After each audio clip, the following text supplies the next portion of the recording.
Hello everyone. Today, this will be a bit of a weird video. I'm going to be showing you how to import RuneScape player models, boss models, any kind of thing from RuneScape into a modeling software such as Blender. If you have Blender already, cool. If you don't, I'm going to put a link in the description to download it. I'm not really going to go any detail of how to use Blender. That's up to you to learn. But I will let you know how to add stuff from RuneScape. So the second link in the description is this website. This is the best website ever, and it's basically all you need, really. So on the right, you're basically just picking a cache. So you can click more, pick a cache date, generally just pick the top one. And then you'll have all these options. So like item, NPC, player. I'm not going to go into what some of these things are, but they're kind of self-explanatory. So if I go to player and I type in pup, click search, it will grab my character. This character will be the most recent image you have taken at the Falador photo booth. So if you haven't taken an image, it might have issues finding it. I think if you have a lot of your RuneScape privacy settings off, it will also have issues finding it. That's not something I have any control over. This is not anything made by me. If you have issues finding it, maybe contact Skillbert. But yeah, once you have your player character, or I can go to NPC and I could type in, Raksha, because I quite like him. There he is, looking nice and cute. So once you have something, I'm just going to use my player character. You can export it. So at the top, you get export, GLTF, and save, and then just save it somewhere. You can edit your character in this view. For example, I could go to weapon, I can click item, I could type in Zaros Godsword. Might take a bit to load the first time. But essentially you can edit your character in this view. There are quite a few glitches and some bugs with it, so if you're planning on using an outfit or something, I would fully just recommend taking the picture in Falador with that outfit. I'm not doing too much editing in here. There are some bugs with recolorable cosmetic overrides, I think, where they lose their color, but most things are fine. So I could just pick, like, I don't know, blood. There we go. Now I got blood, you get the idea, right? So once I downloaded the character that I want, I'll go into Blender. If you've just downloaded Blender, go to Edit, Preferences, Add-ons, and then in the search bar type in GLTF, and I believe this is off by default. It comes with Blender, you just have to tick it on. So you close out of that, and then you're going to go File, Import, GLTF, go to where you saved it, which is here, and then just click Import, and you'll get your model here. So a couple things, you won't notice it necessarily with this model, but whenever you import a larger or a older mob, like Virago is a good example, you'll get some big kind of spheres everywhere, and these are these things on the right. So you just want to delete that, and normally I just delete this as well because they're irrelevant. So this is basically just your player character. Top right, these are kind of your view settings for Blender. So this is like textures, and this is what it would look like rendered. If you were then going to render it out for like just an image for a thumbnail or something, that's essentially how you get your character in. If you want to animate your character, you have two options. You have the option that generally you will pretty much always do, which is you want to select the meshes of your character. So it has a lot of containers. These are kind of pointless. It's just the way it's imported. So I'm going to just go to the meshes, select all of those. I'm not going to get too in-depth with how to actually use Blender. I would thoroughly recommend learning stuff, though, if you're planning on doing things with Blender.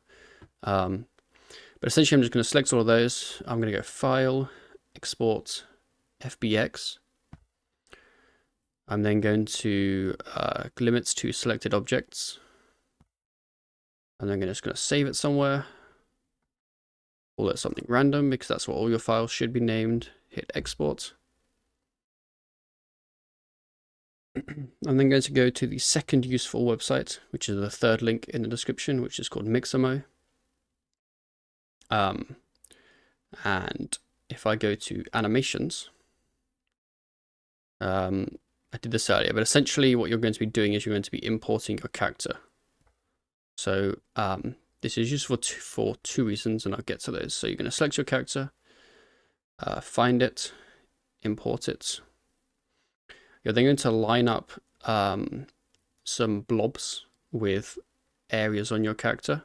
So here you just hit next, and then you get these. For some reason, RS characters are not actually symmetric down the middle. For example, if I do wrists here, you can see that they're not in the same spot each side, but it's not a really big deal. So just put these where they go. Doesn't have to be perfect. And then hit next. It'll generate for a little while. And then once you have a kind of a character, which is connected to an armature, which is essentially the bone structure, you kind of have two options, really. You can pick a animation from here, or you could just download your character and then make your own animation.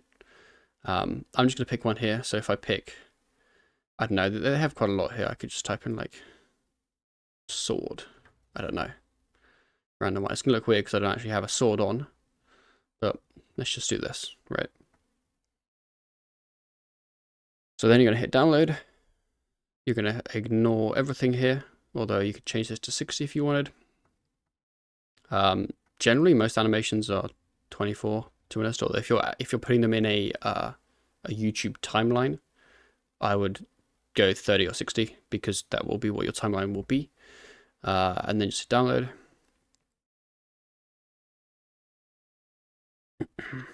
Download it somewhere. Go back to Blender. So what I'm going to do is I'm just going to move this guy out of the way. I'm then going to do File, Import, FBX. Navigate to my file. And here he is.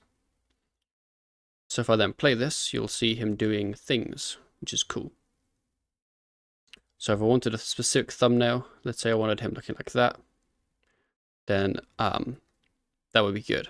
I'm not going to go into how to use the camera to render out scenes, but I would learn that. The one downside of doing this is you lose material data, as you can see here. And the only way currently I know to fix it, there probably are better ways, whatever, is to simply just reassign the material that this model has.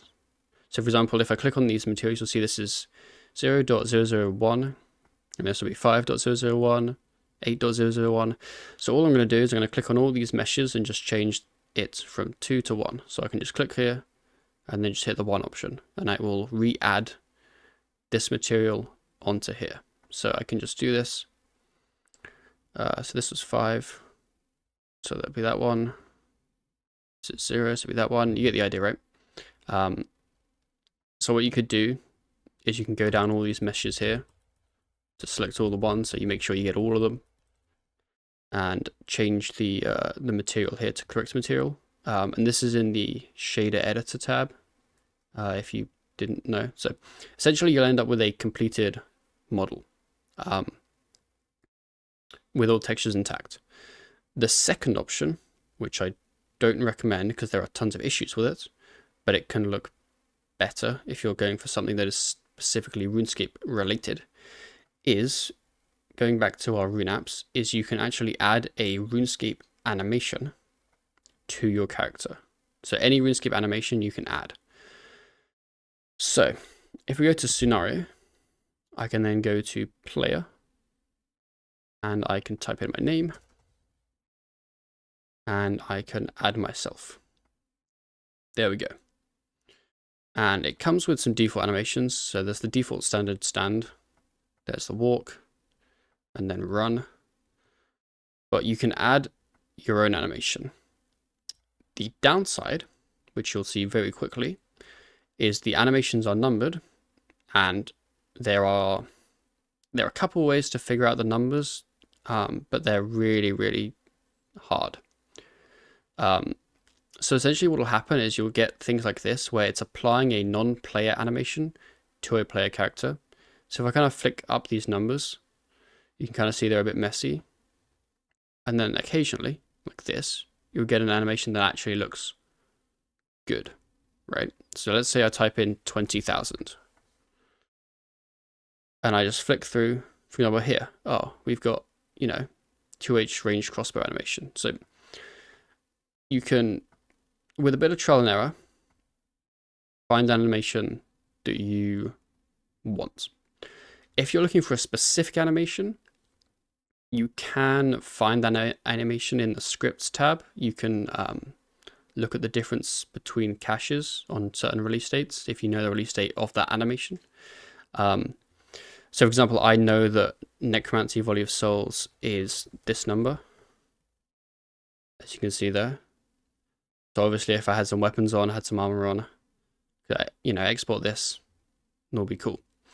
And you import this exactly the same way as before. So we're just going to download it there. Go into Blender, File, Import, get our model, and this is one other thing that you will enjoy. It says couldn't pass GLTF, check that the file is valid. So a large amount of RuneScape animations will not work with normal 3D modeling software. So let's say I go to, let's say this one, and download this one. I believe this is Finger of Death. This one does work. And here's an example of all those orbs that you saw. So here I'm just going to find where it says Icosphere. I'm just going to delete those. Okay, hey, this is me later. I forgot to add something. Whenever you select an animation, so if I just go through these numbers, it'll kind of add it to like the saved data of what you're downloading. So if you selected an animation that doesn't work with your player character, and then tries to download it, it will not work as a model. If I then found this animation, for example, that does work with my player character, I will still have the animations that don't work still connected to what I'm trying to download. So whenever you find an animation you want, if you just hit edit and then hit revert, it'll kind of reload your character. So now it'll only be downloading this animation. So actually in the previous example, that's why Volley of Souls didn't work. It should have worked. If I go to my timeline here, and I move here, you can see this animation is going along. I'm not going to get into what these are. These are all the bones that make the animation work. They won't be visible when you render. And this is probably as far as I'm going to go in terms of explaining things, because most things from this point forward are just learning Blender. But those are kind of your options. I wouldn't recommend importing your own RuneScape animations unless you are looking for something quite simple and you can find the animation easily. But it can be nice if you just want something like, simple. Like, oh, I want my guy to be in that position, for example, right? If you're looking to animate longer kind of sequences and you want something that looks kind of new and cool and fresh, then definitely look at Mixamo. But what you can also do is I'm not going to explain this, but you could download the Mixamo model. You could delete all the keyframes, and then you could animate your own character using that. For example, this character that we downloaded just straight from RuneScape, you can't really animate yourself. You have to import it into Mixamo and then export it. because it gives you kind of a working bone structure. Whereas, for example, if you see this bone structure, you're not really doing much with this. It's all a bit of a mess. So, yeah. I think that pretty much covers all I wanted to say. This video is longer than I wanted, but that's fine. If you have questions about anything, let me know. If you have issues, let me know. But if it is issues with like bugs in this kind of model viewer, then it's not really something I can help with. Yeah, that's pretty much it. Okay, hey, there's something else I forgot to add, which is never like me. I'm always very organized. But if you want to import map areas, you on the right go to map, and there'll be coordinates. These coordinates are the world map coordinates. So if I just go to the default RuneApps homepage, on the left there's a world map. I can click this and it will show me the game world map. And if you haven't seen this before, it is pretty big. Generally, everything that is normal world is here. Everything that is a weird kind of instance type of thing is slightly above. Anything that is a dungeon is all the way up here. There's a few random like arcs there, dungeons here. A lot of new updates are down here, like City of Zuck, all that kind of stuff. But essentially, this is the map. Once you find where you want to go, so let's say I wanted middle of Priv. On the bottom left, you hover over and you hit grid. I think you might have to go to settings and hit extended menu options, but once you do that, you'll get these. You can hit grid, and it will show you these grid numbers, and that is exactly what you want. So this is 3452. So I'm just going to go here, 3452 11 because it's a 1x1 square. If you wanted like a 2x2, you'd select the bottom left square and then do 2 2. And then once it loads, you'll have the whole of Priv, or well, whatever you downloaded. It will miss some assets depending on what you're importing. For example, there's obviously no bankers here. So if you wanted bankers, you would then have to import the banker model and place it there. But this is essentially how you import map areas. So let's say I wanted something interesting, like, I don't know. I think the City of is here. Yeah, here. So let's say you wanted like this whole area. I could do 1627 and then 1 and then 2. It's going to give me a map like that. So when it loads, which can take a bit of time because it's obviously loading a lot of models, it'll look nice, and then you export it and import it to Blender the exact same way as normal. So you get this little thing here, you know, or I'm going to do a ritual video, or I don't know what you guys make. Export, GLTF, save. Will take longer to load up your save window because it's a larger model. Once I've done that, go to Blender, file import, GLTF, find where you saved it, import it. Will take a minute, and there we go. Same as before. Viewport mode. Take a while to load all textures, but you get the idea. I will show you camera controls now because it's not that long. This button here is your camera view. Essentially, you have a camera model almost. So this is a camera. It will work exactly the same as any other thing you've imported. You can move it. So let's say I wanted a view of like the Well of Souls. Generally, when I'm moving stuff, I'll do top-down view, but I could do like that. Something like that, right? And then if I hit the render view, this is what it's going to render out as. The reason it looks awful is because there's no lighting.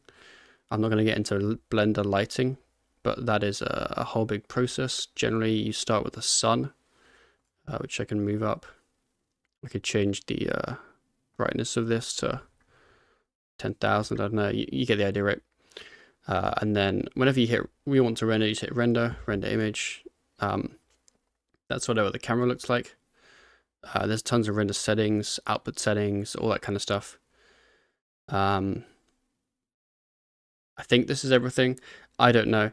I'm not going to add anything to this video. If there's something I've missed, I will make a new one.